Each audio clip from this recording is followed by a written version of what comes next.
visto, estábamos revisando el encoder. Deje guardo esto de otra forma.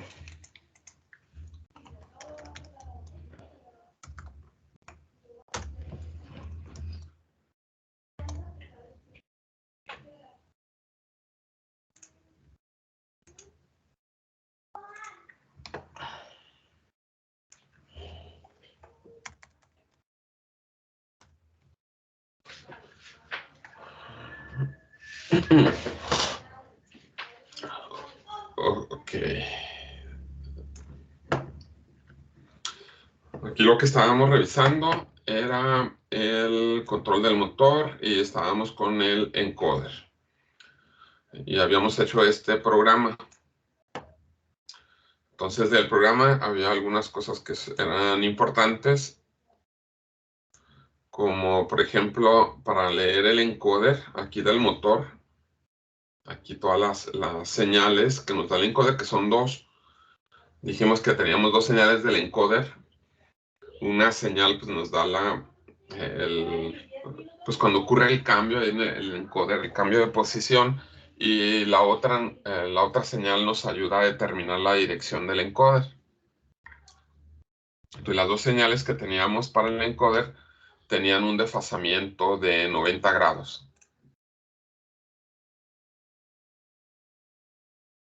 Entonces, estas señales estaban desfasadas 90 grados. Y aquí hacemos referencia, si va en un sentido, por ejemplo, la fase B, aquí está en retraso con respecto a la fase A. Y aquí en este otro caso, la fase B se adelanta con respecto a la fase A. Entonces, esta diferencia entre las dos fases es lo que nos dice si va en una dirección o en otra dirección. Y luego realizamos un programa, que fue el programa que habíamos hecho para este ejercicio.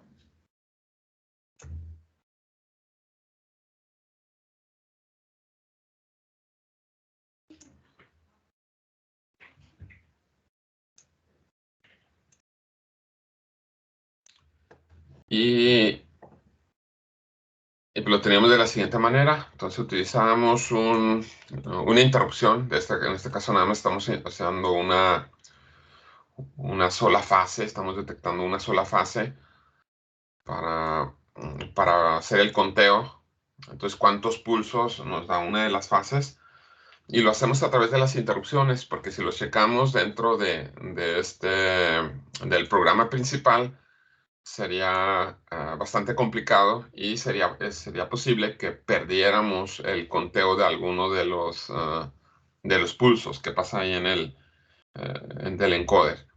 Entonces, si lo hacemos dentro del loop, como leer las entradas digitales, pues sería posible que perdiéramos eso. Entonces, para no perder el conteo de los pulsos, lo hacemos a través de las interrupciones. Entonces, cada vez que ocurre una interrupción, se detecta ahí en el programa. Entonces, cada que ocurre un cambio en el encoder, cada que se detecta un pulso, pues lo vamos a estar detectando con las interrupciones. Entonces, por eso declaramos ahí las interrupciones. Tenemos dos interrupciones ahí en el programa.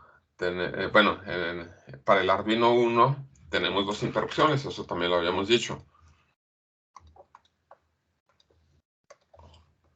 Entonces, en el Arduino 1 tenemos dos interrupciones externas.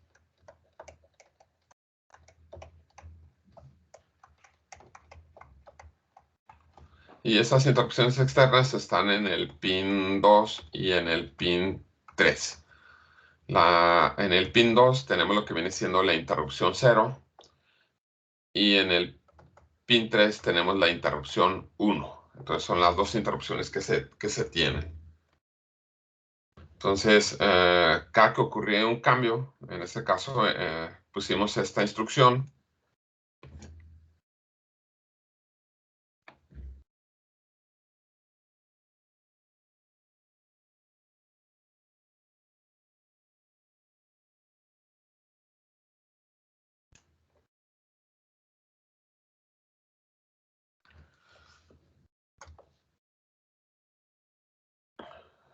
Aquí declaramos la interrupción y aquí lo que estamos diciendo es que se usa la interrupción 0. Interrupción 0, que está en el pin 2. Cuando ocurre esa interrupción, se va a ejecutar esta función. Pues,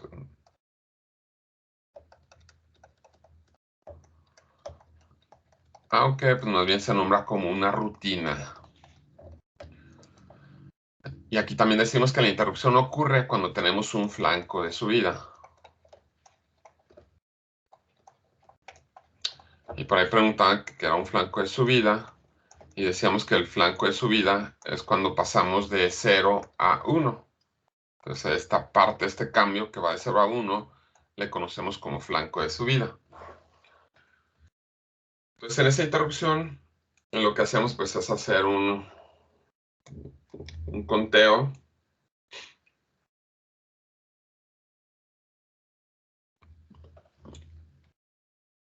Aquí nosotros incrementamos pues el conteo de los pulsos, o lo decrementamos.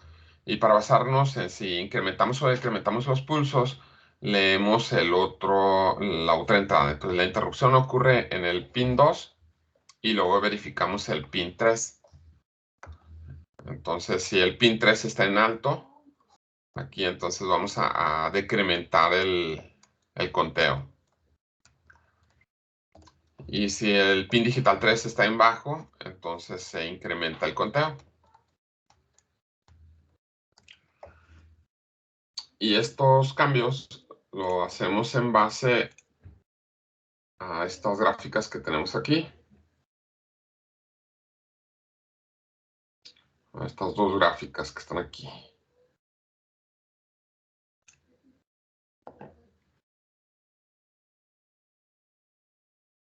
Que ahorita la vamos a utilizar otra vez.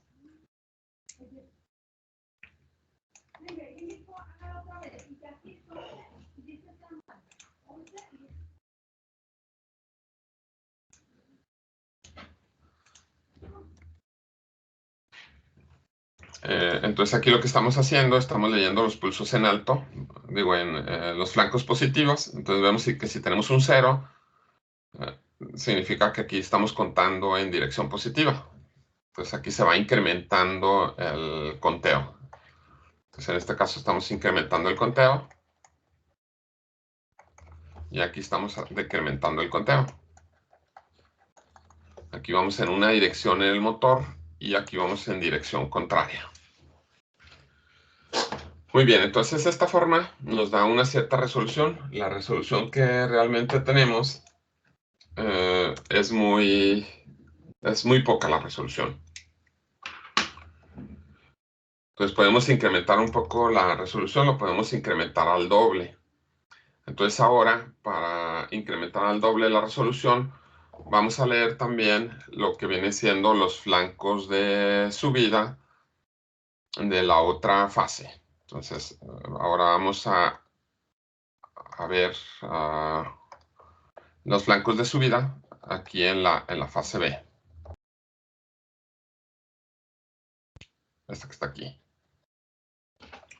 Entonces vamos a leer la interrupción. Aquí vamos a usar la interrupción 1, que vamos a tener en el pin 3.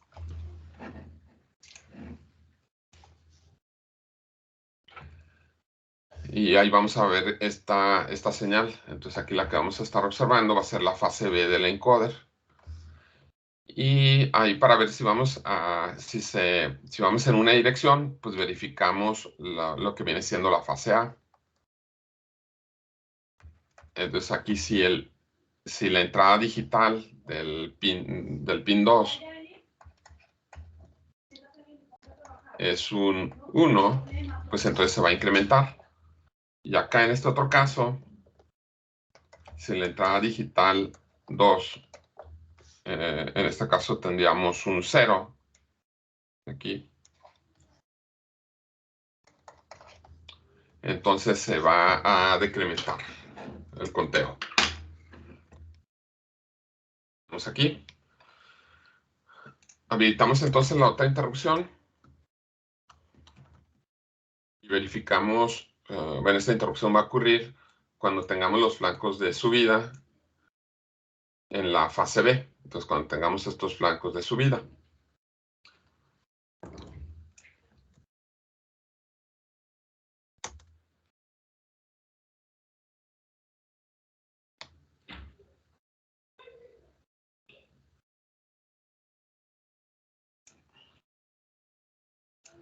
Entonces, ahora tenemos la otra interrupción, que es en la interrupción 1, que viene siendo el pin digital 3. Y cuando ocurre esa interrupción, se va a ejecutar la subrutina que se llama conteo B. Esta ocurre nada más cuando tenemos flancos de subida. Entonces, conteo B. Entonces, dijimos que si está activo el pin digital 2,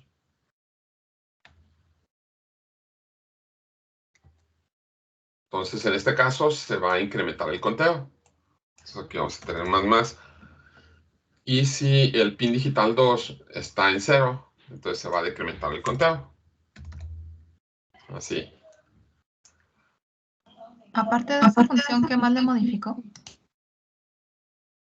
Pues nada más agregar la interrupción que tenemos aquí. Se agregó la interrupción y se definió la función y nada más. Ok, entonces ya con esto ya completamos. Vamos a compilar el programa.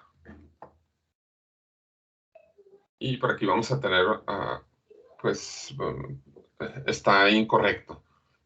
No está del todo correcto. Aquí nos faltó modificar lo que viene siendo la posición. Entonces lo que tenemos son, aquí lo que habíamos definido de la posición. Lo usamos utilizando esta expresión.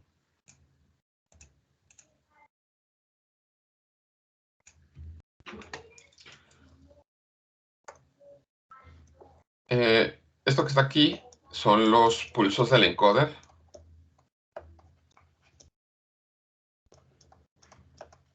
Esta que está aquí es la resolución del encoder.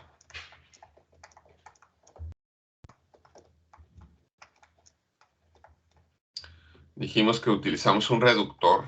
Entonces esto que está aquí es la parte del reductor. Y pues hasta aquí estaríamos, desde aquí hasta aquí, estaríamos calculando una vuelta.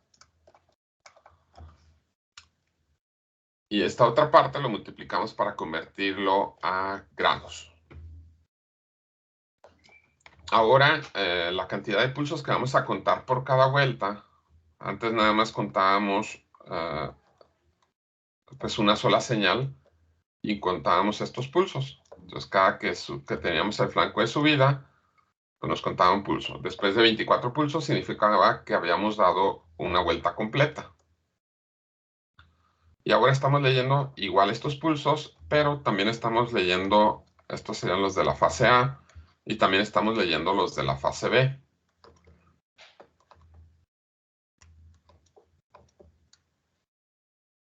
Entonces aquí estamos leyendo estos. Y ahora, en vez de contar 24 pulsos, aquí de uno solo, aquí teníamos 24 pulsos. Pero vamos a tener otros 24 pulsos aquí. Entonces ahora vamos a tener 48 pulsos para una sola vuelta, en vez de 24. Entonces aquí en vez de 24, pues vamos a ponerle 48. O aquí le ponemos entre 2. Con eso ya nos da el 48. Entonces con esto que estamos haciendo, lo que hacemos pues es duplicamos la resolución. Entonces lo que estamos haciendo aquí, estamos duplicando la resolución.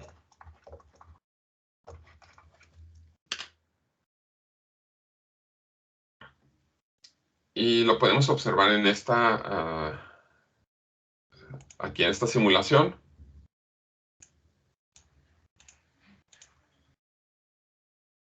Vamos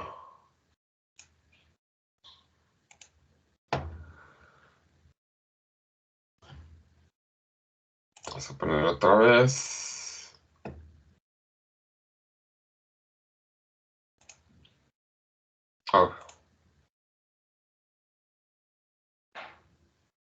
Aquí.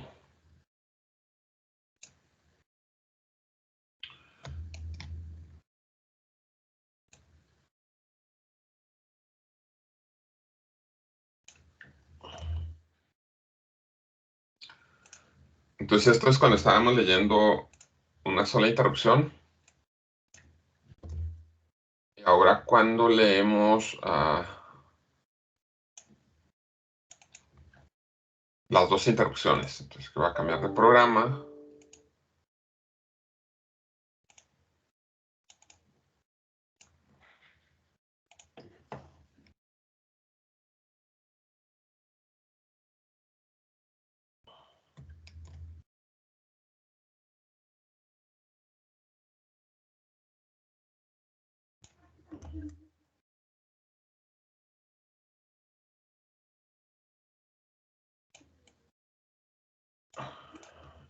Y por ejemplo aquí pues podemos detectar cambios más pequeños del encoder, cambios más pequeños en el eje. Y aquí lo observamos. Entonces cuando leemos por ejemplo un grado, pues significa que detectamos 2 pulsos. Aquí con un grado son 4 pulsos. Entonces en este caso lo mínimo que podemos detectar pues es un pulso. Entonces, cuando detectamos un pulso, pues lo mínimo, nada más lo que podemos detectar es un de cambio, ahí en el encoder es un grado.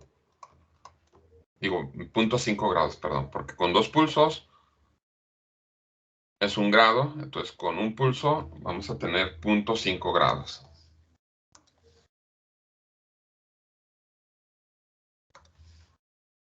Entonces no se puede detectar menos que medio grado de movimiento en el motor.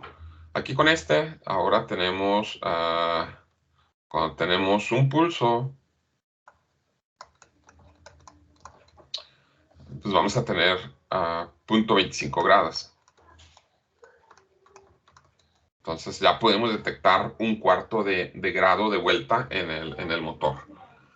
Entonces sería un programa, y pues ahí tenemos esa resolución, y podemos incrementar todavía más la resolución, que es la que normalmente se utiliza, que es la que tenemos en cuadratura.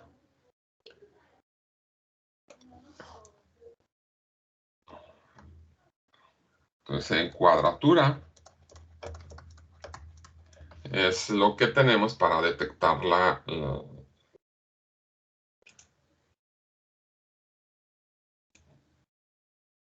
resolución, bueno, para detectar ahí los cambios, es lo que normalmente se hace. Y ahí, digamos, utilizamos el encoder con su máxima resolución, utilizando en cuadratura.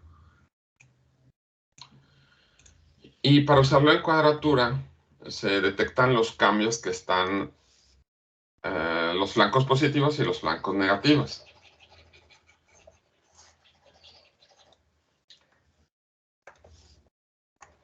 Entonces aquí vamos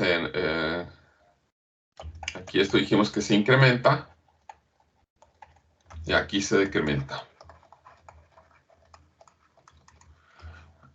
Entonces esto va en una dirección el motor y aquí dijimos que va en dirección contraria. Entonces ahora en cuadratura lo que hacemos es detectamos tanto los flancos de subida como los flancos de bajada. Entonces la interrupción se va a dar cuando tenemos el flanco de subida o el flanco de bajada. Y lo vamos a hacer para las dos señales. Entonces aquí tenemos el flanco de bajada, el flanco de subida, el flanco de bajada y el flanco de subida.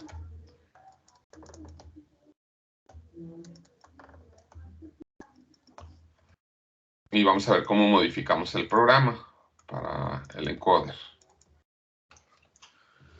Entonces aquí cuando se incrementa, pues vamos a tener que leer las dos señales. en este caso, pues aquí se incrementó, entonces vamos a leer tanto la fase A, aquí justo después de que se detecta la interrupción vamos a tener un 0 y aquí vamos a tener un 1. O cuando vamos en el flanco de subida, aquí vamos a tener un 1 y aquí un 0. Entonces, aquí para la fase A, vamos a tener en el pin digital 2, vamos a tener un 0 y en el pin digital 3 vamos a tener un 1. O vamos a tener el pin digital 2 un 1 y en el pin digital 3 vamos a tener un 0. Un 0, 1 o un 1, 0. Y eso significa que se va a incrementar el contador. Y aquí igual para la fase A, ahora si detectamos un 0, justo después de que ocurre la interrupción aquí en el pin digital 2, y aquí detectamos también un 0 en el pin digital 3, significa que vamos a decrementar el conteo. O aquí en el flanco de subida, inmediatamente después vamos a tener un 1 en el pin digital 2 y un 1 en el pin digital 3. Entonces aquí tenemos un 1 y en el pin digital 3 también tenemos un 1. O aquí tenemos un 0 y un 0 significa que se va a incrementar. Entonces con esto vamos a tener cuadratura para una de las interrupciones. Entonces, ¿qué vamos a modificar aquí al programa? En este caso va a ser lo siguiente. Entonces ahora las interrupciones se van a dar cada que tengamos los flancos de subida y los flancos de bajada. Entonces en vez de ponerle únicamente el flanco de subida, aquí le ponemos change, que es cuando ocurren cualquiera de los dos flancos. Aquí también change. Entonces esto, la interrupción va a ocurrir tanto en el flanco de subida como en el flanco de bajada. Ok, el conteo en A, cuando se decrementa, bueno, aquí es, sí, cuando se decrementa, es cuando el pin digital 2 es un 1 y un 1, o cuando tenemos 0 y 0. Aquí es cuando es un 0 y un 1, y aquí un 1 y 0. Es decir, cuando los dos son iguales, cuando los pin digital 2 y el pin digital 3 es igual, que son unos o son ceros, entonces vamos a tener que se va a decrementar el conteo. Entonces aquí le voy a poner digital read 2 es igual al pin digital 3, entonces se va a decrementar y si no se va a incrementar. Entonces con esto estamos poniendo estas dos condiciones. Ahora vamos con la fase B. En la fase B, ahora verificamos la fase B, aquí los flancos, tanto el flanco de subida como el flanco de bajada. Aquí el flanco de bajada o el flanco de subida.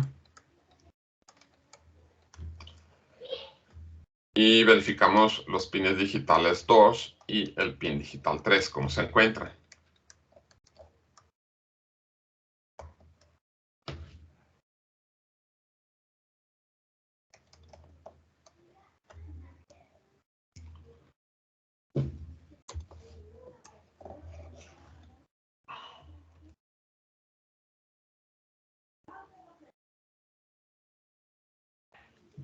En este caso, cuando tenemos el flanco de subida, aquí vamos a tener un 1 y aquí también vamos a tener un 1. O vamos a tener aquí un 0 y aquí un 0. Entonces va a ser un 1 en el pin digital 2 y en el pin digital 3. O un 0 y un 0.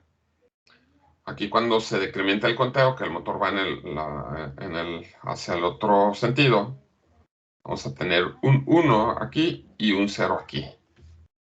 Vamos a tener un 1 y un 0. O vamos a tener un 0 y un 1. Aquí. Entonces, y el pin digital aquí para el incremento, cuando se incrementa,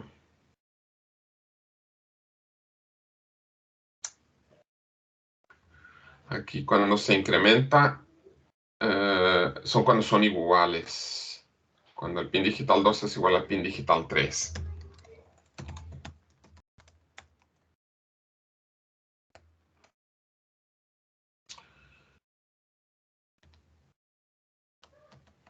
Y cuando son diferentes, 1, 0, 0, 1, entonces ahí se va a decrementar el conteo. Y listo. Entonces aquí ya lo estamos usando en cuadratura. Entonces voy a cargar el programa.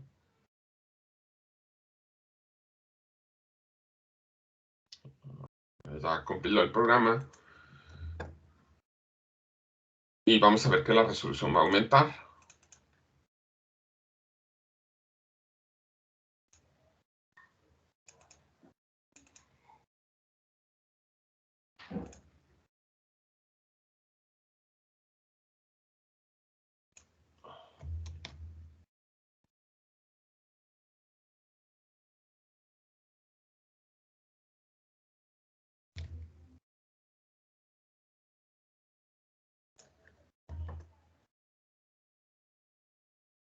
Entonces la diferencia pues sí es bastante. Y vamos a detectar movimientos más pequeños en el motor. Entonces aquí, por ejemplo, cuando tenemos... Igual cuando tenemos un grado, es cuando han transcurrido 8 pulsos. Entonces un grado son 8 pulsos. Entonces la resolución o el cambio más pequeño que nos detecta viene siendo la octava parte de un grado. Entonces cuando tenemos un solo pulso, es lo menos que podemos detectar, que vendría siendo 0.125 grados. Entonces aquí la resolución, pues en este caso es de 4 veces la resolución que teníamos cuando utilizamos nada más una fase. Entonces aquí la resolución la multiplicamos por 4. Se le llama cuadratura porque, bueno, se utilizan los 4 cambios. Aquí aumentamos por 4 esto. Y porque estamos midiendo realmente ahí 4 fases. Entonces nada más tenemos dos entradas, pero se dice que detectamos 4 fases diferentes. Aquí nada más detectamos una fase, aquí detectamos 2 fases y aquí detectamos 4 fases. Esto de 4 fases en relación a las señales. Aquí cuando hablo de fase A y fase B, me refiero a las salidas del encoder, que así se les llama normalmente. Entonces a las salidas del encoder tenemos la fase A y la fase B.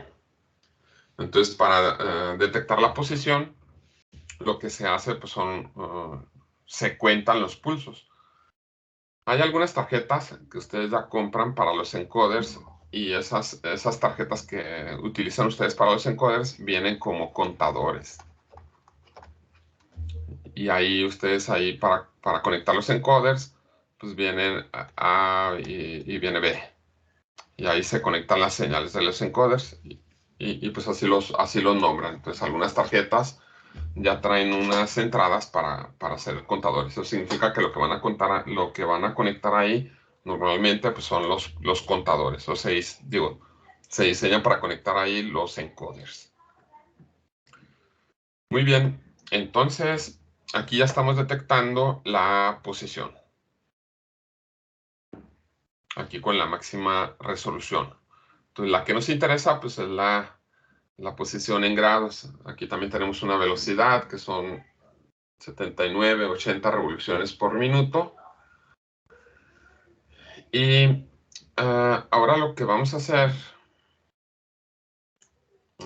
vamos a hacer un control de posición, que realmente pues es lo menos. Vamos a hacer el control de posición. Para hacer lo que viene siendo control, aquí, para hacer el control de posición, vamos a usar un control que se conoce como control proporcional.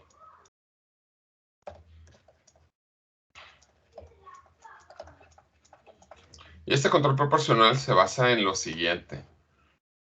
Aquí tenemos, por ejemplo, la posición 0.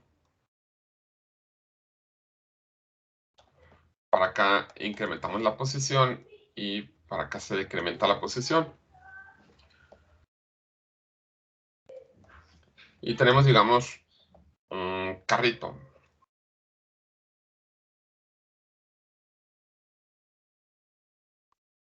Y lo queremos llevar a la posición 0.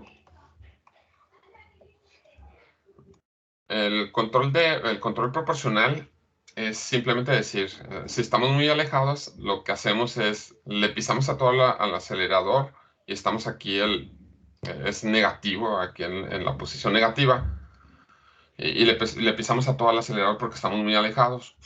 Y conforme nos vamos acercando, la velocidad se va disminuyendo para llegar aquí al 0.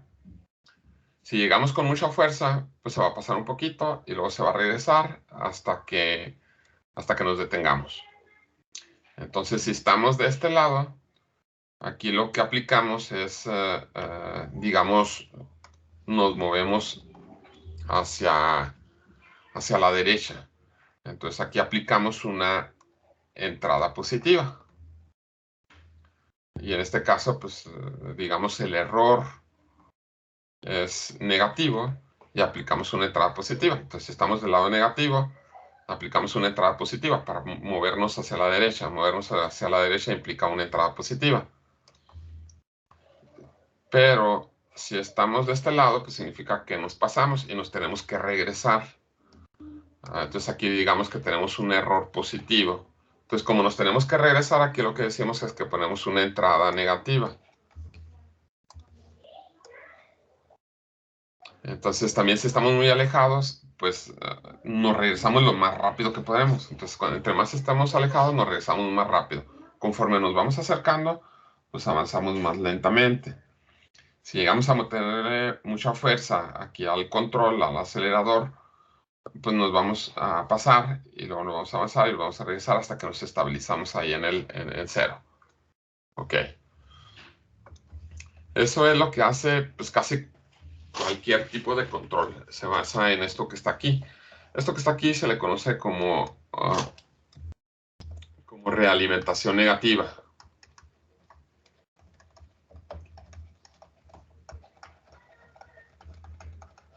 Y esta realimentación negativa la definimos con esta U. La U es la entrada de control.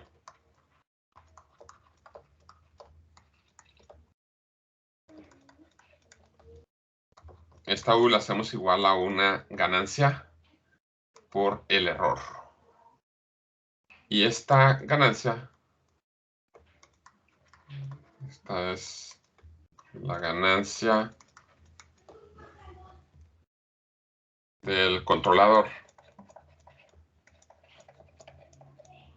Esta ganancia del controlador debe ser negativa.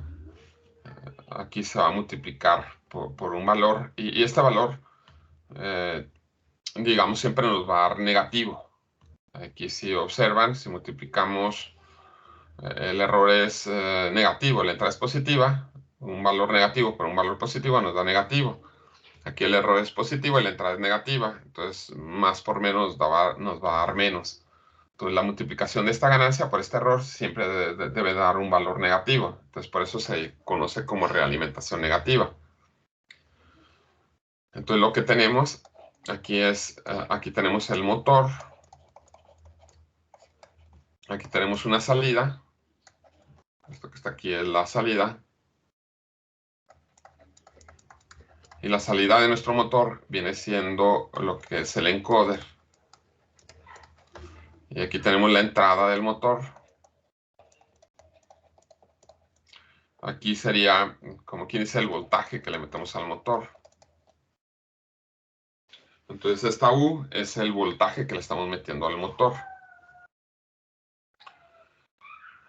Muy bien, entonces Ahora, aquí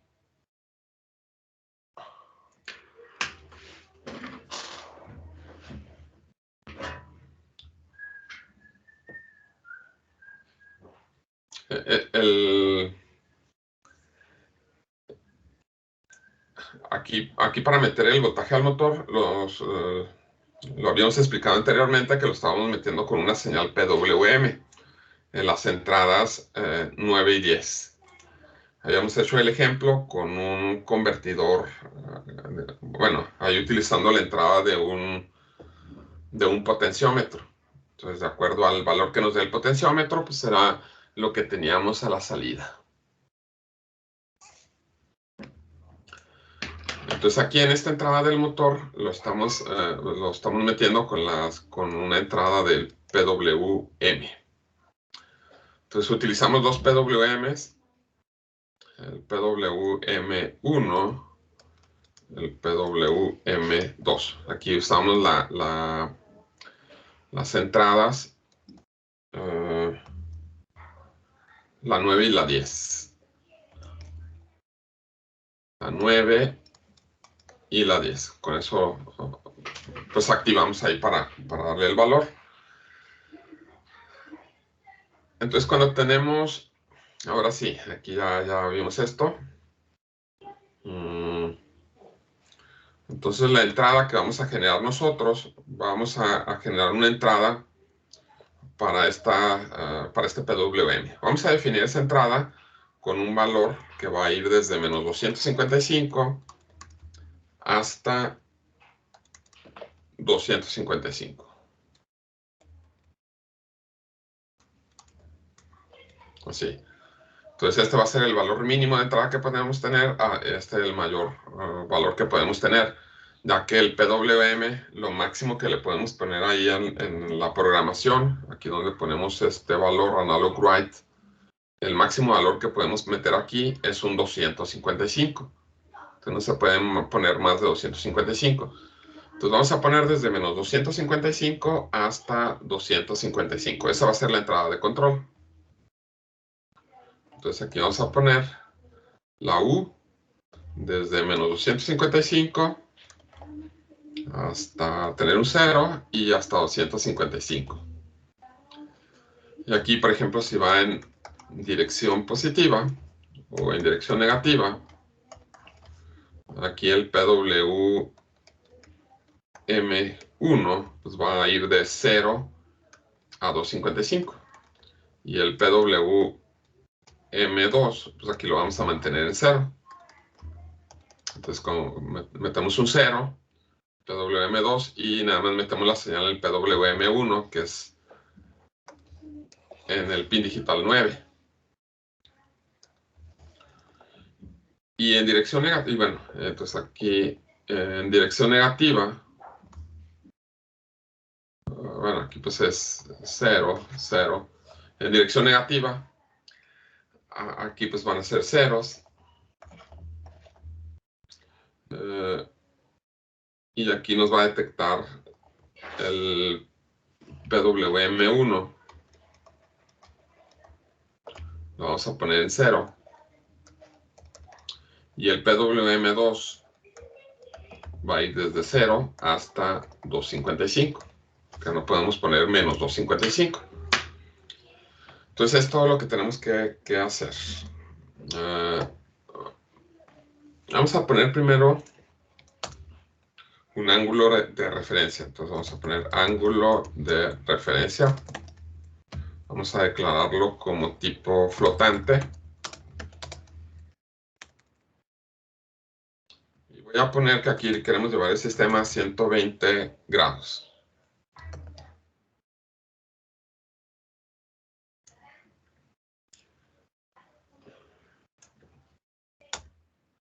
Entonces aquí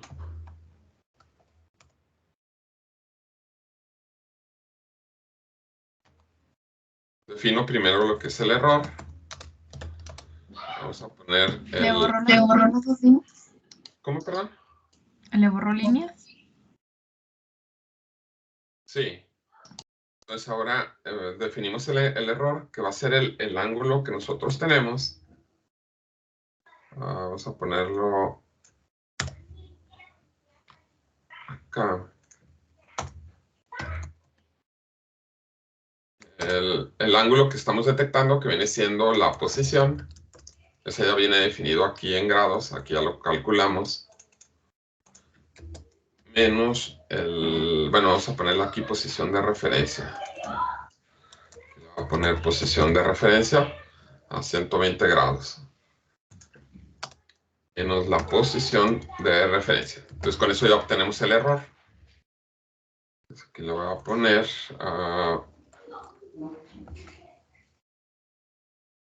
como tipo flotante el error. Entonces el error, la posición menos la posición de referencia. Y luego ahora definimos la ganancia de control. Aquí la ganancia de control, digo la ganancia no, la señal de control. Entrada de control, entrada control.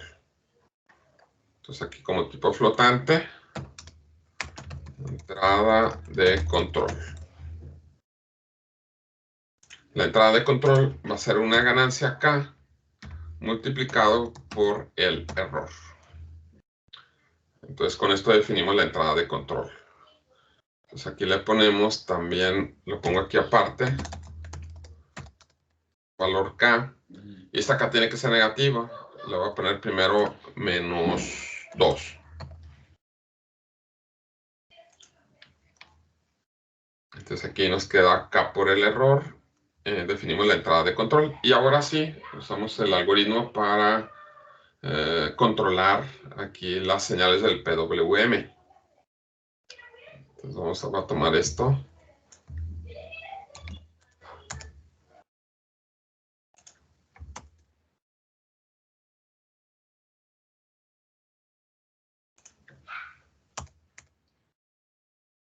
Entonces primero Disculpe, ¿qué hizo?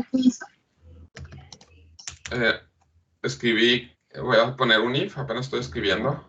Entonces voy a probar primero si la entrada es de control es positiva. Entonces, apenas estoy escribiendo eso. Entonces si la entrada de control es positiva, entonces en el pin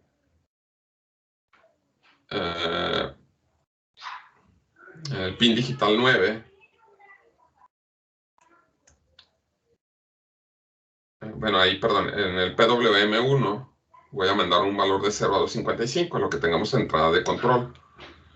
Entonces la entrada de control dijimos que va de menos 255 a 255. Entonces estamos únicamente en la región positiva. Cuando la entrada de control es positiva, entonces en el PWM1 vamos a mandar la señal que se generó en la entrada de control. Entonces aquí vamos a enviar lo que tengamos en la entrada de control. Y si la entrada de control es negativa,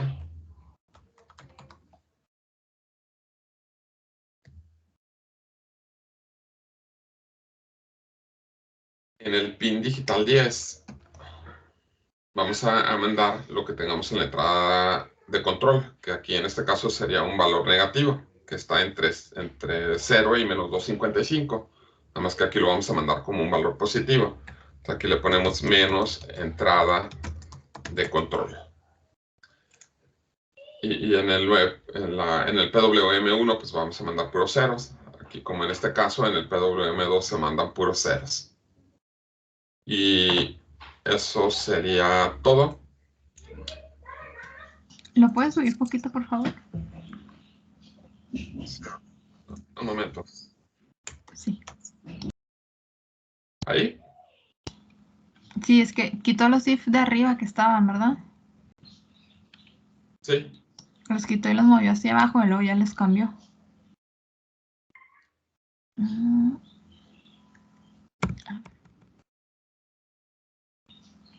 Ok, entonces ahora ahí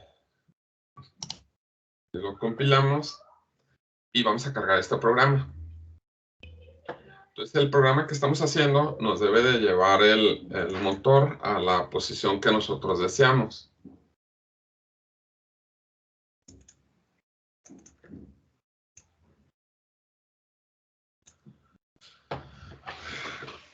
vamos a ver aquí si funciona. Bueno, voy a poner que no me aparezcan lo que viene siendo los pulsos. No es necesario. Hacer el print. Aquí no es necesario que nos muestre los pulsos.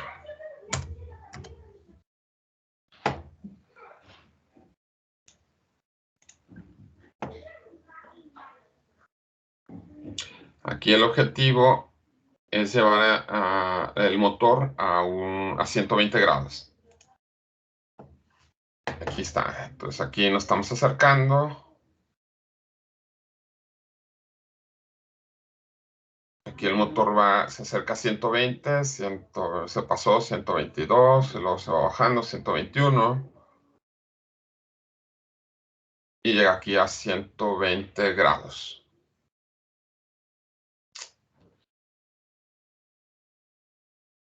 Y con esto estamos llegando a la posición que nosotros requerimos. Entonces aquí si le cambiamos la posición, aquí llegamos a 120.25 y ya no se mueve más el motor. Por ejemplo, si queremos llevar el motor a menos 64 grados,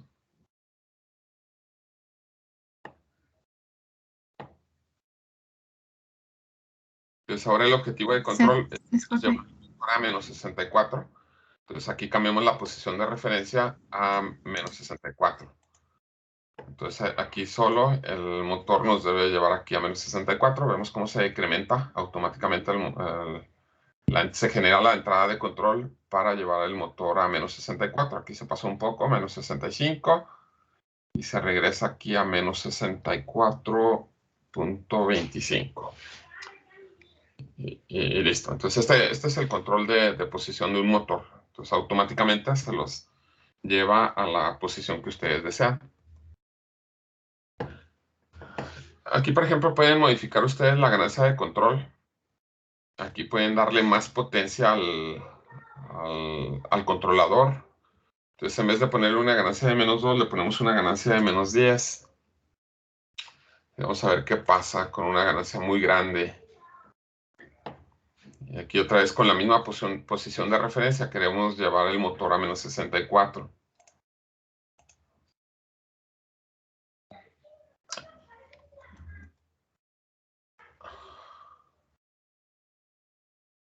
Entonces aquí se fijan, no funciona correctamente. Aquí la ganancia es muy grande. Y no alcanza a moverse adecuadamente. Y eso pasa en la realidad cuando aumentan mucho la ganancia de control en un sistema.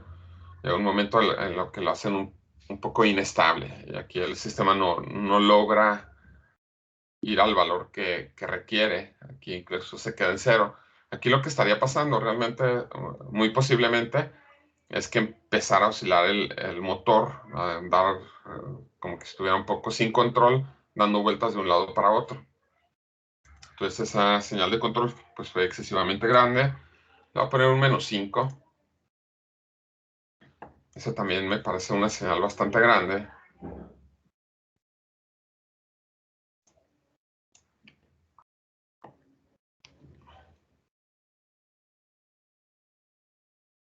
Y ahí tampoco lo lleva al -64. Entonces la señal todavía es muy grande. Tenemos un -3. La posición de referencia es de -64.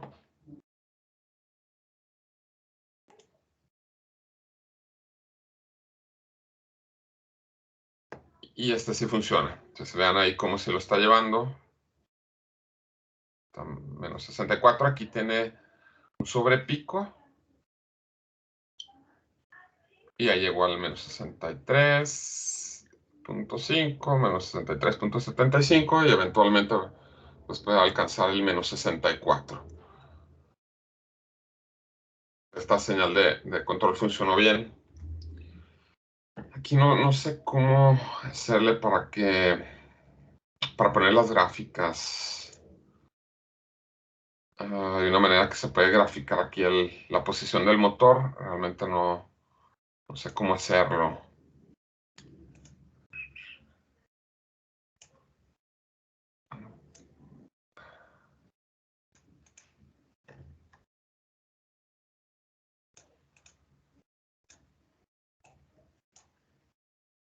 Aquí no sé qué es lo que se jala.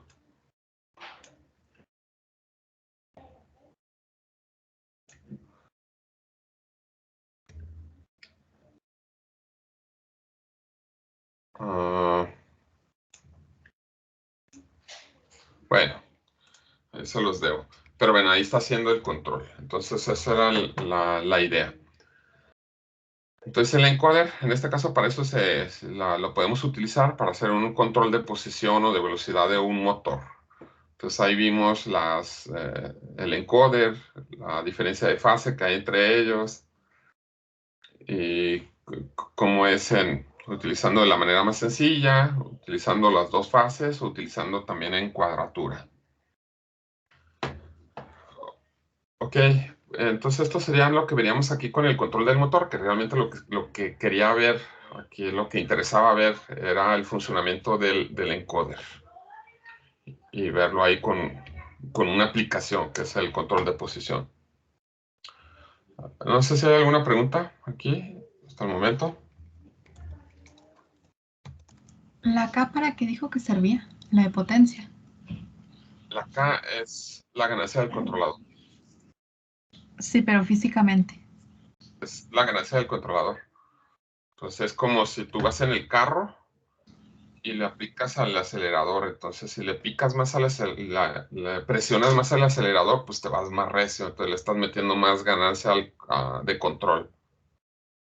Pero cuando le aumentaban, como que se pasaban. Sí, pues por ejemplo, si tú vas en un carro y le picas a todo el acelerador, ¿qué es lo que va a pasar?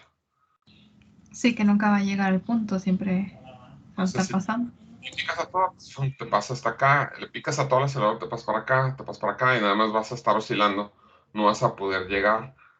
Entonces, si la ganancia es muy alta, pues no vas a poder llegar al valor que quieres porque es demasiado grande. Eso es lo que significa la ganancia del controlador. Ok, gracias. Entonces, la ganancia pues debe ser pues lo suficientemente pequeña o lo suficientemente grande, pues para conforme se vaya llegando al valor que ustedes quieren, pues se vaya deteniendo el sistema. Si es muy grande, pues se van a pasar mucho y luego le vuelven a aplicar otros aceleradores, se van a pasar demasiado y no van a poder llegar. Entonces, conforme se van acercando, pues ustedes van disminuyendo aquí van quitando el acelerador poco a poco. Y ya llegan a cero y pues casi quitan completamente el acelerador. Entonces, eso es la ganancia del controlador, pues es el acelerador que ustedes tienen ahí. Vamos a hacer una pausa y ahorita continuamos con la clase. Entonces, vamos a dar un poco de tiempo.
vamos a continuar.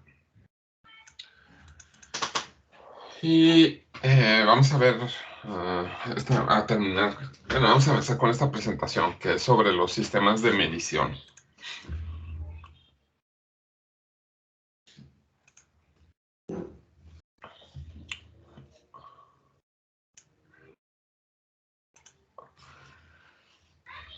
Ahora lo que vamos a ver es algo que se conoce como características dinámicas de los sistemas de medición. Entonces, cómo definimos ahí a un sistema de medición en cuanto a sus características dinámicas.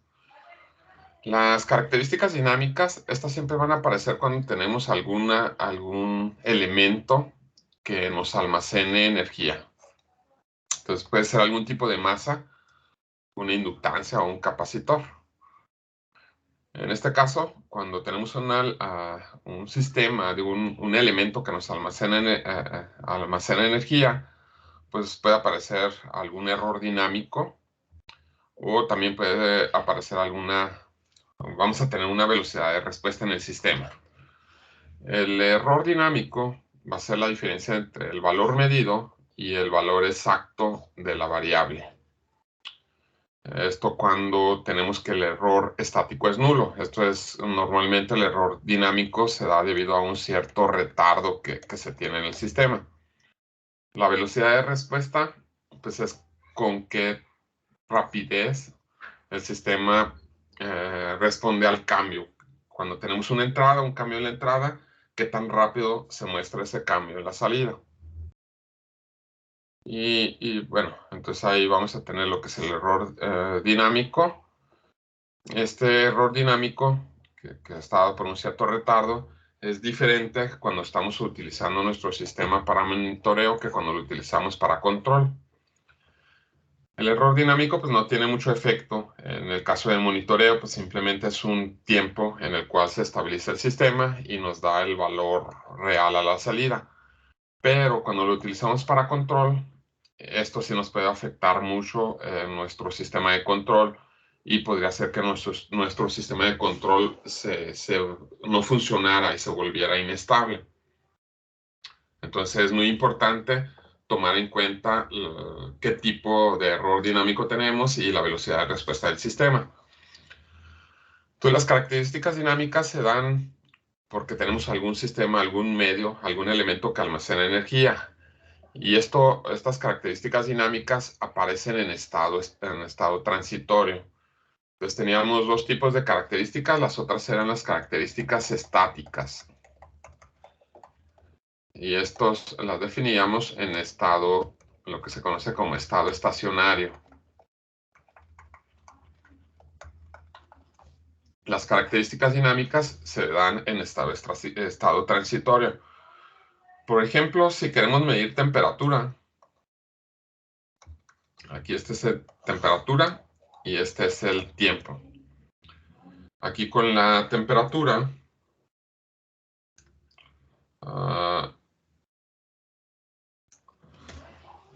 pues puede ser que empecemos en un cierto valor. Esta es la temperatura inicial y la temperatura que estemos midiendo pues sea esta temperatura. Entonces nuestro sensor de temperatura pues, o nuestro sistema de medición no responde de manera instantánea. Realmente lo que se hace pues existe un transitorio.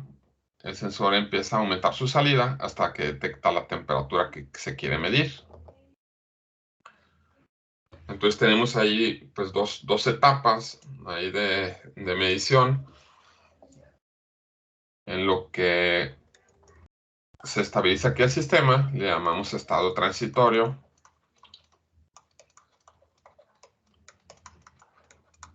Y a esta parte le llamamos estado estable.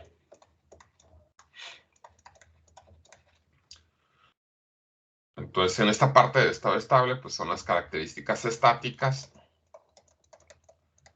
Y esta parte, esta región del comportamiento de esta región de nuestro sistema de medición, es donde vienen las características dinámicas. El comportamiento dinámico del sistema normalmente se representa con ecuaciones diferenciales. Y las ecuaciones diferenciales que utilizamos para representar el comportamiento de nuestro sistema de medición nos dice de qué orden es el sistema.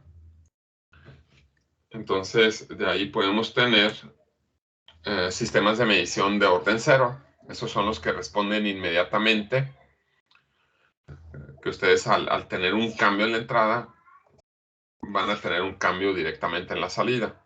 Y esto sería, por ejemplo, un potenciómetro.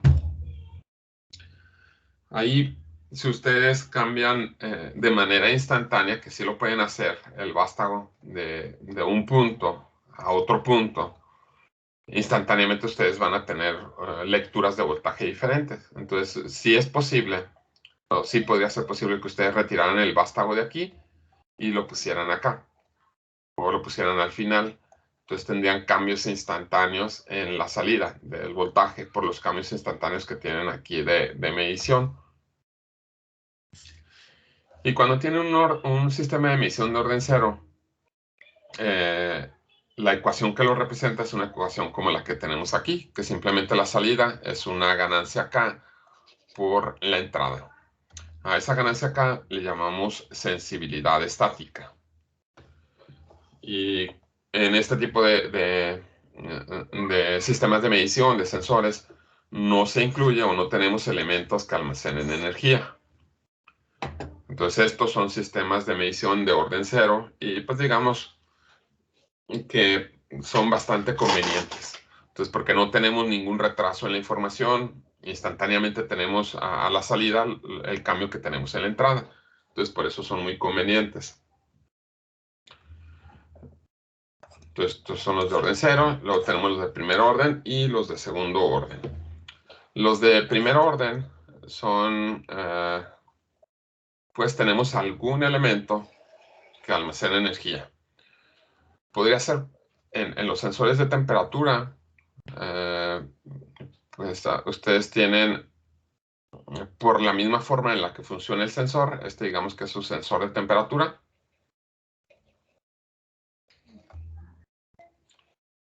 Aquí tienen su sensor, ahí va conectado al sistema de medición.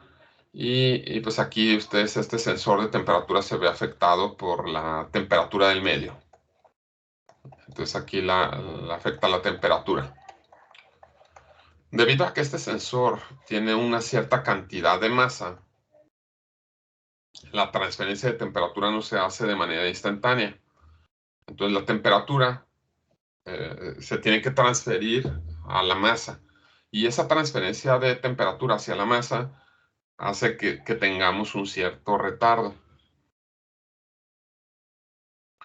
Cuando tenemos únicamente una masa y el comportamiento de esa transferencia de temperatura pues es directo, digamos, pues tenemos un sistema de primer orden.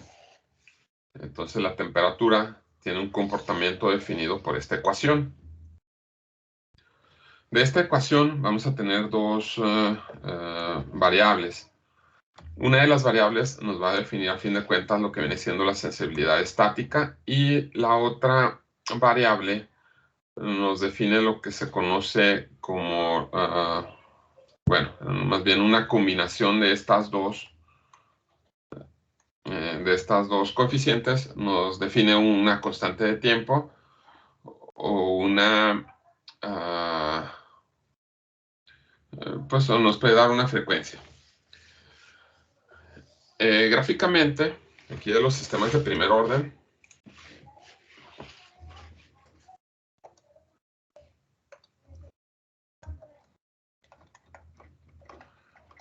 los sistemas de primer orden, ustedes se pueden dar cuenta que es un sistema de primer orden cuando tienen igual, por ejemplo, aquí temperatura. No, perdón, aquí tiempo de este lado. Tiempo en segundos. Y aquí tienen la temperatura, aquí en grados centígrados. Entonces, su sensor, si nada más tienen una masa y empiezan, por ejemplo, en esta temperatura inicial, T0, el comportamiento va a ser una curva como esta.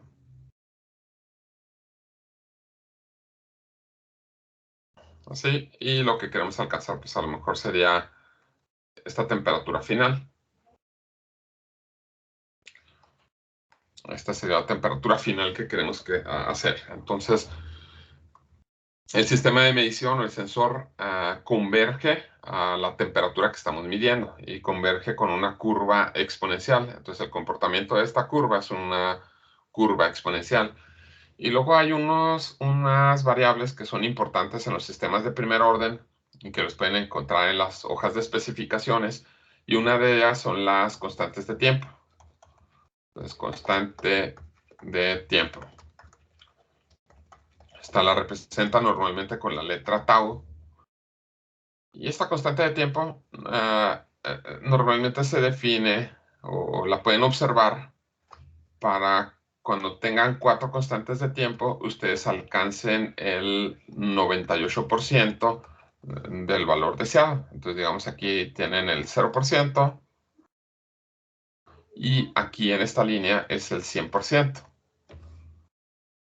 Entonces, cuando alcanzan aquí 4 constantes de tiempo, digamos 1, 2, 3, 4 constantes de tiempo, en este punto se supone que alcanzan el 98% del valor que ustedes desean. Entonces esta es una constante de tiempo. Aquí pasaron hasta aquí 2 constantes de tiempo, 3 constantes de tiempo y 4 constantes de tiempo. Con 4 constantes de tiempo alcanzan el 98% del valor deseado. Y no decimos más. Con esto, esta es la respuesta al escalón unitario, pues es una respuesta exponencial. Y ven, aquí el error dinámico y el retardo dependen de la forma de la señal de entrada. Si tienen un escalón, es decir, un cambio instantáneo, que tienen un valor y luego quieren medir otro valor acá, es lo que tenemos un escalón. Y aquí responde de esta manera. Si el sistema está cambiando continuamente, esta es la respuesta que quieren alcanzar, que es una tipo rampa. La señal a la salida siempre va a mostrar un cierto retardo. Entonces, esta es la señal que tendrían y se va a mostrar este error dinámico. Y así se estabiliza la señal aquí, pues aquí la señal va a converger al valor que nosotros queremos. Tenemos los sistemas de medición de segundo orden. Estos sistemas de medición es cuando tenemos 2 elementos que almacenan energía y por lo tanto pues dos que lo disipan. Entonces tenemos dos elementos almacenando energía. Aquí se representa por una ecuación diferencial de segundo orden que tiene 3 parámetros. Este parámetro, el A0, nos sigue dando la sensibilidad. Se utiliza mucho otro parámetro, G, que corresponde a un coeficiente de amortiguamiento, y otro que le llamamos omega n, que es la frecuencia natural del sistema. En este caso podemos tener cualquiera de estas respuestas que están aquí. Bueno, ahorita aquí les digo. Entonces, de acuerdo al tipo de configuración, el tipo de sistema que tenemos, podríamos tener un tipo de respuesta de lo que está aquí. Tenemos un comportamiento subamortiguado, un críticamente amortiguado o que se llama sobreamortiguado. Entonces, el subamortiguado, por ahí tenemos ciertas oscilaciones en el comportamiento. Tenemos el críticamente amortiguado, cuando el valor de G es igual a 1, y cuando aumentamos el valor de G más de 1, tenemos el comportamiento sobreamortiguado. Este tipo de comportamiento lo podemos tener, por ejemplo, en el mismo sensor de temperatura. Aquí está nuestro sensor de temperatura. Aquí tenemos la salida.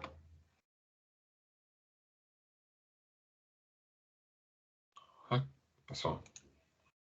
Y a este sensor de temperatura, aquí para protegerlo, se le agrega un cierto recubrimiento Se cubre este sensor de temperatura. Y este ya no va a tener un comportamiento de primer orden, sino va a tener un comportamiento de segundo orden. Y este comportamiento de segundo orden se va a deber a las dos masas que tenemos aquí en este sistema de medición. Entonces vamos a tener que la masa del recubrimiento nos almacena una energía y hay una transferencia de calor. Y tenemos otra transferencia de calor hacia el sensor. Entonces esos dos elementos que almacenan energía nos hace que el sistema se muestre como un sistema de segundo orden. Y es muy posible que tenga un comportamiento como esta gráfica, que sea un comportamiento sobreamortiguado. Ya no va a ser un comportamiento exponencial, sino como quien dice, como entre comillas, diríamos que tuviéramos una doble exponencial. Entonces sería este tipo de comportamiento. Y ese sería un sistema de medición de segundo orden. Hay otros sensores, por ejemplo, unos sensores que son piezoeléctricos, que nos hacen la detección de ciertas variables con unos sensores que se conocen así como piezoeléctricos, que se provocan ciertas vibraciones, ciertas frecuencias, y también almacenan cierta energía. Y esos sensores piezoeléctricos pues hacen que tengamos este comportamiento. Ahí también tenemos, por ejemplo, los sismógrafos. Esos les detectan ahí ciertas variaciones en la aceleración y pues tienen también este comportamiento. Entonces ahí vemos en los sismógrafos, pues para que los hayan visto, el comportamiento que tienen es un comportamiento de segundo orden y ahí pues tienen un comportamiento subamortiguado, se generan oscilaciones. Y hay más cosas que decir de esto, pero entonces los sistemas de orden cero, los de orden cero no tenemos aquí retardos, entonces aquí no hay retardos. Si tenemos un retardo en el sistema, es muy probable que sea un sistema de primer orden o de segundo orden. Muchos de los sistemas que tenemos son de primer orden, la mayoría, y hay otros pocos que son de segundo orden. Entonces esto es porque agregan un retardo al sistema, entonces nos quedamos con eso. Los sistemas de medición de primer y segundo orden nos van a agregar un retardo al sistema. Y vamos a ver esto rápido. Aquí son cosas técnicas que pues también pues vienen marcadas ahí que las revisemos. No las vemos pues en amplitud porque si nos llevaríamos bastante tiempo. Entonces son características de impedancia. Características de entrada de nuestros sistemas de medición. Entonces, en este caso la impedancia.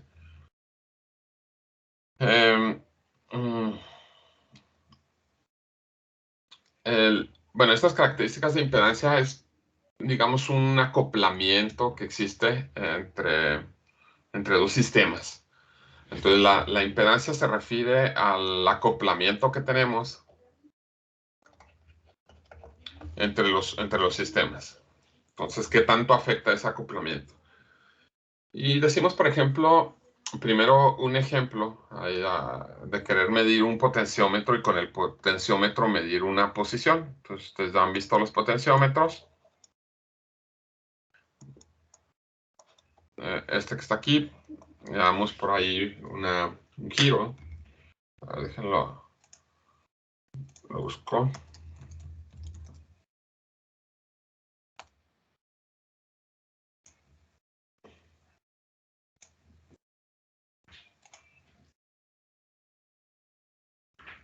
Vamos a poner un potenciómetro.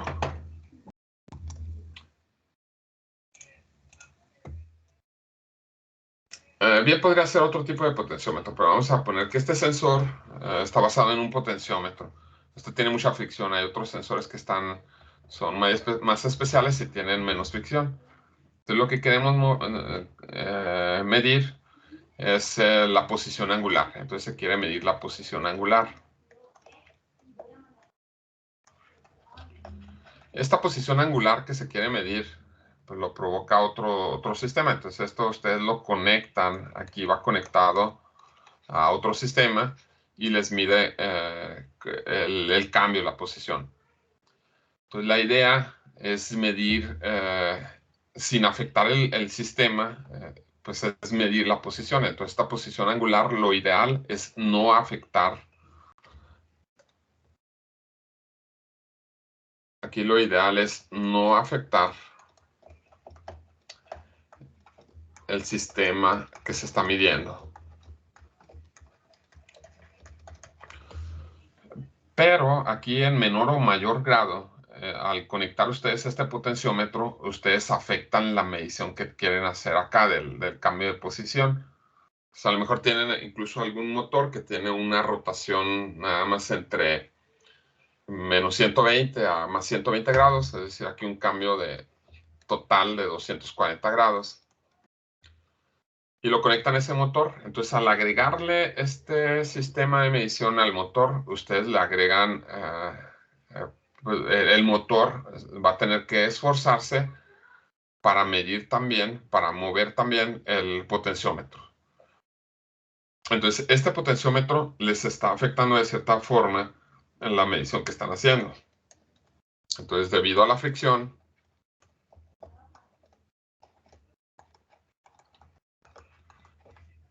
afectan la medición de posición. Esto porque requieren una cierta energía, entonces se requiere una cierta energía para mover el potenciómetro.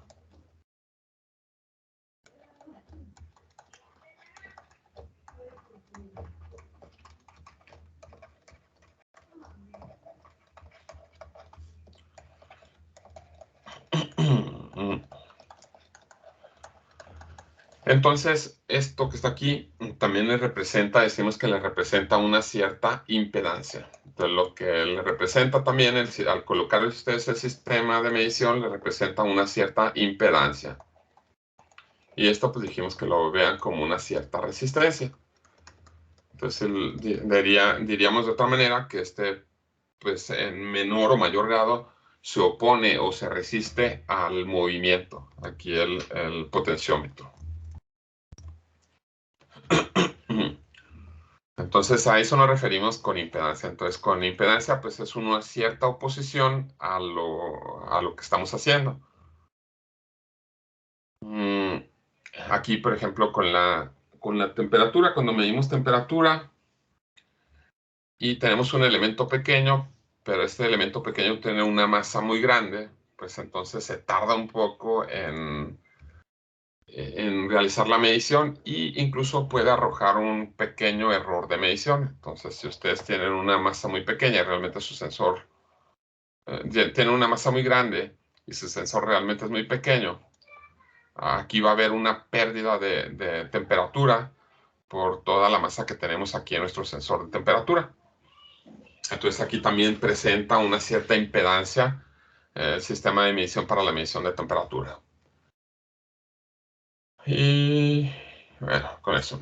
Entonces siempre en los procesos de medición, para realizar la medición, siempre se toma una pequeña cantidad de energía del sistema para realizar la medición. Entonces lo que queremos medir se absorbe una cierta cantidad de energía y se utiliza para obtener la medición. Entonces siempre vamos a tener un cierto error y ese error se le conoce como error de carga, debido a esa energía que nosotros tomamos para realizar la medición.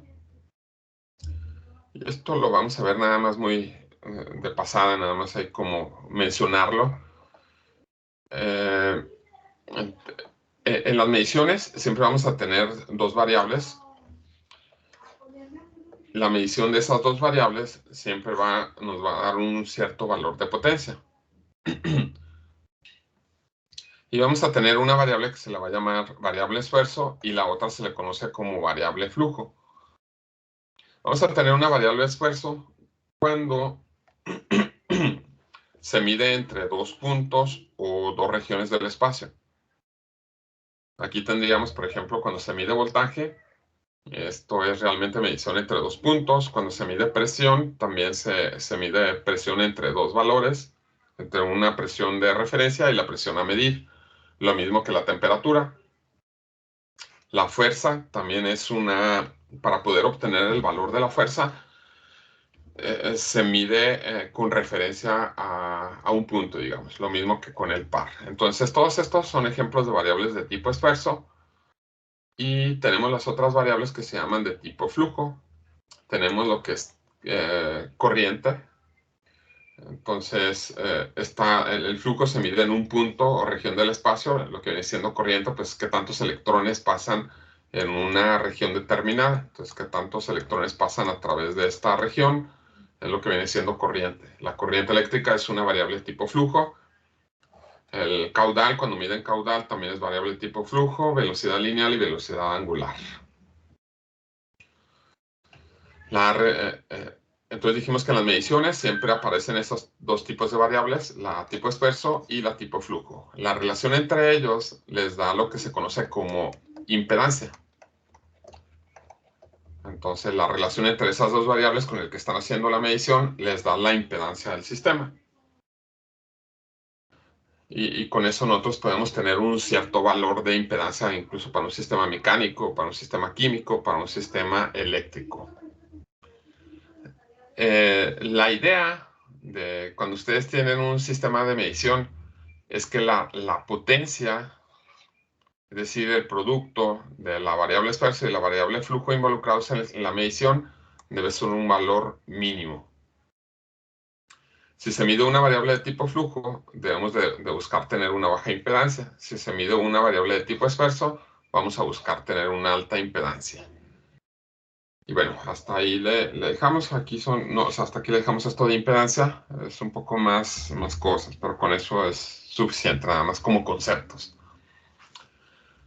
Cuando ustedes eligen un sensor, deben hacer algunas consideraciones y aquí están varias consideraciones que deben de tomar en cuenta.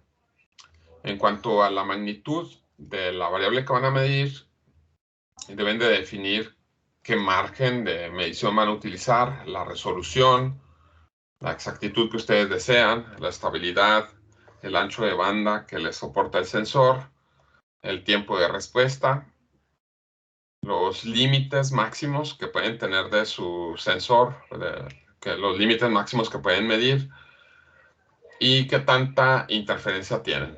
Entonces, esto es en cuanto a la magnitud. Esto para elegir ustedes un sensor. Entonces, siempre que van a elegir sensores, de veras que hay una infinidad de sensores que ustedes pueden encontrar en el mercado. Y de acuerdo a las características que tienen, es el sensor que ustedes van a requerir. Entonces, si ustedes van con el fabricante o con un proveedor, les dicen a ver qué sensor necesitas y ustedes tienen que buscar todas las características que requieren en el sensado y del sensor.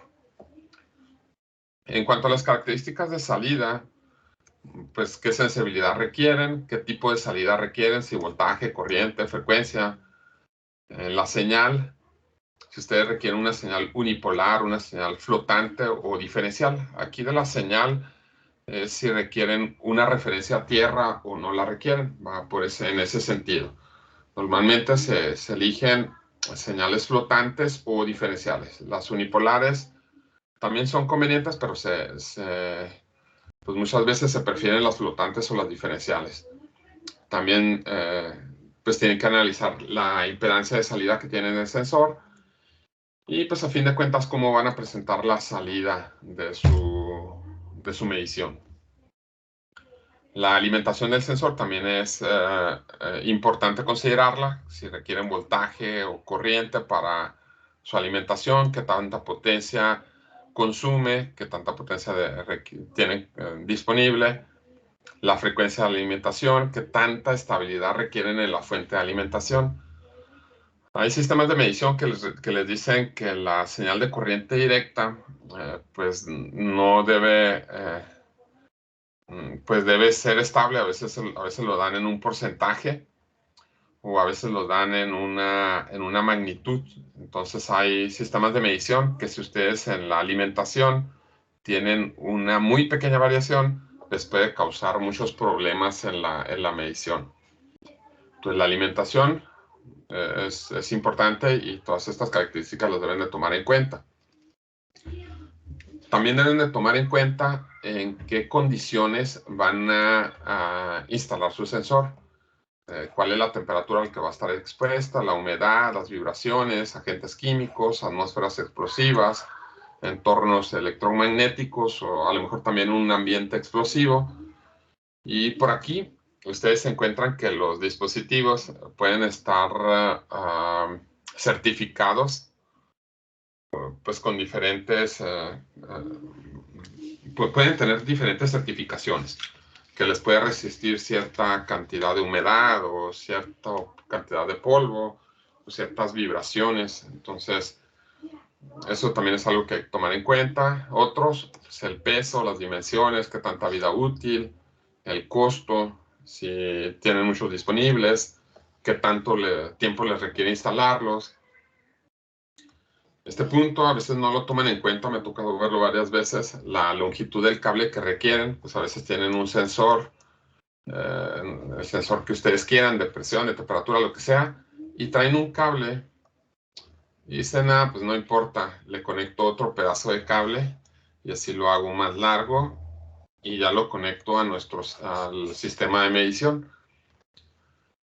Entonces el cable que viene conectado muchas veces con el sensor es un cable especial. El hecho de que ustedes le agreguen otro cable les puede causar conflicto. Del hecho de tener estas uniones aquí, les puede causar problemas en la medición. Entonces la longitud del cable también es muy importante. Entonces cuando ustedes compran un sensor, a veces se los venden hasta con 5 o 10 metros de longitud del cable de sensor. Entonces es mejor que ustedes busquen, que desde el inicio tengan idea de qué tanta longitud requieren para el cable, para conectar el sensor. También los tipos de conector es importante, lo que van a hacer en caso de que les falle, qué tanto les cuesta el mantenimiento. Hay sistemas de medición que requieren una calibración continua y eso pues es cierto problema. Si se les daña, pues a veces lo tienen que cambiar y eso tiene cierto costo. La verificación, estar verificando, estarse asegurando de que el sistema esté calibrado, pues eso también les puede implicar un costo. Entonces, son algunas cuestiones en cuanto a los sensores. Entonces, ahora vamos a ver lo que son los sensores primarios. Bueno, vamos a ver ahora lo que son los sensores primarios. Los sensores primarios son dispositivos que nos van a dar una señal transducible a partir de una magnitud física. Entonces tenemos alguna magnitud física, posición, temperatura y nos dan otro tipo de señal. Entonces, por ejemplo, si queremos medir temperatura o presión, esto los podemos convertir a una posición. Y esta ya la podemos medir. Aquí con la temperatura, pues igual también podríamos convertirla a un cambio de posición. Y medimos este cambio de posición. Y eso nos da el valor equivalente de temperatura que estamos midiendo. Y bueno, aquí nos referimos a sensores primarios cuando tenemos que la entrada y la salida pertenecen al dominio físico. Entonces, este tipo de sensores no tienen a la salida una señal eléctrica. Entonces, en este caso, pasamos de temperatura a posición, de presión a posición, o podemos pasar a lo mejor de presión a temperatura. Entonces, todas las salidas y las entradas, todos son dominio físico. Entonces, las clasificamos de acuerdo al tipo de entrada que tenemos. Tenemos, por ejemplo, los sensores de temperatura. Aquí estamos hablando, recuerden, sensores primarios. Son sensores básicos. Y tenemos unos sensores basados en los bimetales. Ahí se tienen los sensores de temperatura basados en bimetales. Tenemos dos piezas de metal que están unidas ahí directamente bajo ciertas técnicas, bajo ciertas metodologías. Y estos metales, los dos tienen diferentes coeficientes de dilatación térmica. Entonces este tiene un coeficiente de dilatación térmica alfa A y este un alfa B. En este caso, así como lo tenemos, se señala que el coeficiente de dilatación térmica de A es mayor al de B. Tenemos una temperatura de referencia, T1, que es cuando el metal está completamente horizontal. Se le aplica alguna temperatura, la temperatura 2, vamos a tener que, tenemos otra temperatura 2 que es mayor a la temperatura de referencia, y entonces, pues este sensor va a sufrir una cierta deformación, y la deformación que tiene va a tener cierta relación con la temperatura que estamos midiendo. En este caso, pues la deformación fue en este sentido. Se formó una concavidad aquí con respecto a B, y aquí se volvió un poco convexo. Aquí el desplazamiento es inverso. Aquí la temperatura 2 fue menor que la temperatura de referencia. Entonces, estos son los bimetales. Y pues hay una ecuación que nos dice, nos da esa relación, ese desplazamiento, qué relación tiene con la variación de temperatura. Entonces, toda esta ecuación se puede reducir a esta otra ecuación, donde tenemos aquí que la variación de temperatura es inversamente proporcional al desplazamiento que se tiene del sensor. Todos estos valores que tenemos aquí pues son constantes.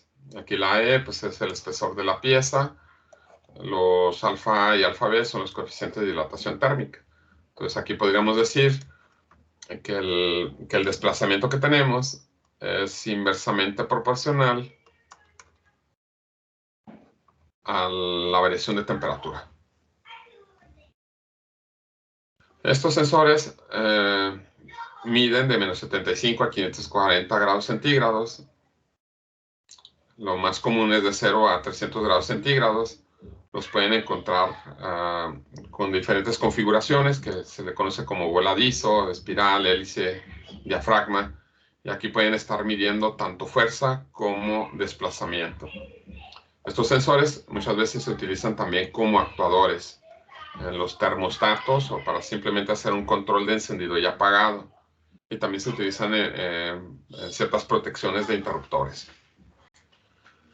Entonces, esos son sensores primarios. Entonces, tenemos ahora los sensores primarios de presión. Aquí tenemos, cuando queremos medir presión, esto es muy común que se haga el control de procesos. Ahí se mide la presión de líquidos o de gases. Para medir presión, normalmente se hace comparándola con otra presión.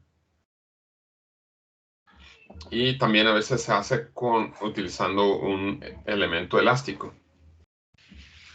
Entonces los sensores de presión normalmente se diseñan de dos maneras, de manera general. Uno sería utilizando una columna líquida, ahorita la vemos, y con esto se detecta el nivel, o también con un elemento elástico. Pues son los más comunes, donde tenemos el tubo de Bourdon y el diafragma. Con el tubo de Bourdon se utiliza un potenciómetro, un LVDT. Este que está aquí es un transductor. Este aparece mucho, ahí lo pueden encontrar bastante en los sensores. Es un transductor diferencial de variación lineal.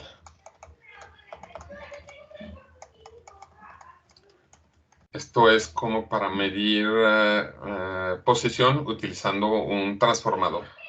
Entonces tienen ustedes unas bobinas y luego tienen un núcleo, y este núcleo se desplaza de acuerdo, bueno, en este caso ustedes desplazan el núcleo y obtienen un voltaje diferente aquí en las bobinas que tienen. Bueno, aquí con el tubo de Bourdon, pues también pueden utilizar un sensor inductivo o un encoder. Para el diafragma, utilizan deformación central, deformación global o deformación local, y utilizan cualquiera de estos sensores para medir esas deformaciones. El primero, el que teníamos aquí, el del una columna líquida, tienen un tubo, meten un cierto líquido con una cierta densidad. Tiene una cierta densidad todo este líquido y tiene una presión de referencia de un lado y del otro lado la presión que van a medir. Entonces, esta presión que están midiendo hace que tengamos un desplazamiento de líquido y van a medir ustedes la altura. Con esta altura, ustedes pueden obtener la presión medida. Y aquí está la ecuación que tenemos ahí para encontrar la presión. Entonces, la altura es igual a la diferencia de presión entre la densidad y la gravedad. Aquí, pues aquí ustedes despejarían la presión. La presión en este caso es la densidad por la gravedad por la altura más la presión de referencia.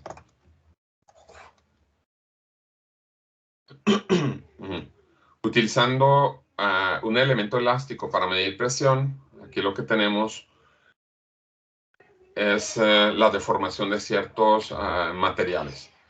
Entonces, estos se deforman hasta alcanzar un estado estacionario. Los más utilizados son el tubo de Bourdon y un diafragma y el de diafragma. Este que está aquí es el tubo de Bourdon y con este pues, podemos medir presión. Este tubo es un tubo, primero es un tubo que tiene una sección transversal de esta forma, no es circular. Aquí esta sección es algo de esta forma y aplican ustedes una cierta presión. Entonces, cuando aplican una cierta presión, este sufre una deformación y se mide la deformación que tiene en el tubo de Bourdon.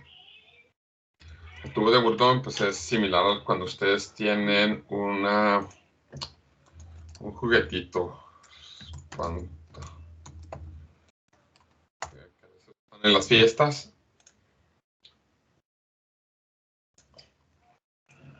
Estos que están aquí sería como tener un tubo de Bourdon. Entonces, cuando ustedes soplan, meten más presión y este sufre una cierta deformación. Entonces, a fin de cuentas, este juguetito es un tubo de Bourdon. Y eso se utiliza para medir presión. Pues aquí el desplazamiento que tienen, el material pues muchas veces es, digamos, metálico. No es tan grande, pero es suficiente para medir el desplazamiento y se logran tener sistemas de medición de presión bastante exactos. Y bueno, aquí tienen otras configuraciones, aquí de los tubos de Bourdon, que les da también lo mismo. Los que tenemos de tipo diafragmas, los sistemas de medición de tipo diafragma, tienen ustedes por ahí una membrana que la tienen tensa y esta se deforma al tener una cierta presión sobre esa membrana. El desplazamiento, bueno, ustedes aquí en los diafragmas pueden medir ya sea el desplazamiento del punto central, la deformación global o la deformación local. Estos diafragmas varían su sensibilidad cuando aumentan el área cuando modifican el área o el espesor de la membrana.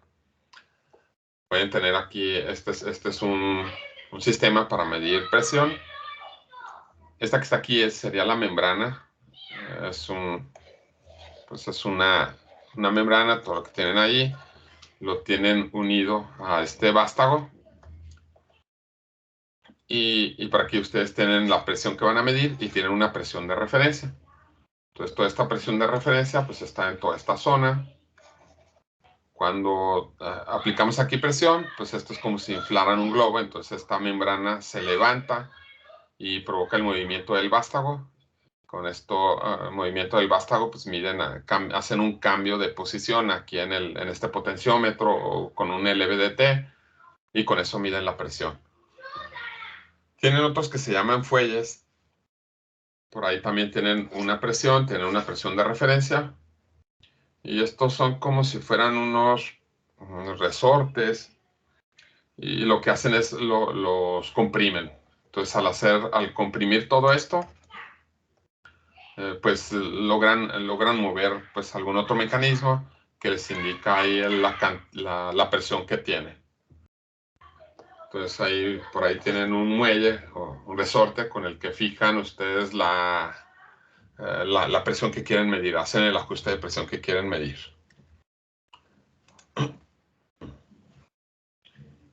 Y